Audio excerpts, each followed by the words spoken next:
বিবাহ করার পরে যে জেনা করেছে তাকে বাঁচানোর পৃথিবীতে কোনো পথ নেই, পৃথিবীতে কোনো পথই নেই।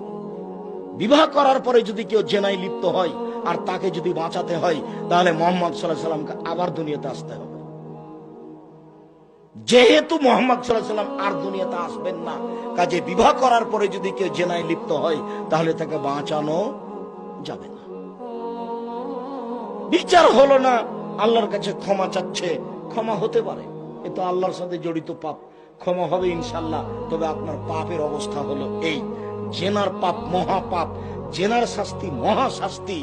এর পরেও রাসূল সাল্লাল্লাহু আলাইহি সাল্লাম বলছেন, কেউ যদি 1 টাকা সুদ খায়, 36 বার জেনা করে যত পাপ হবে, 1 টাকা সুদ খেলে তার চেয়ে বেশি পাপ হবে। আমি অনুবাদক, মুহাম্মদ সাল্লাল্লাহু আলাইহি সাল্লাম এই কথা আজ থেকে নিয়ে 1450 বছর পূর্বে বলেছেন।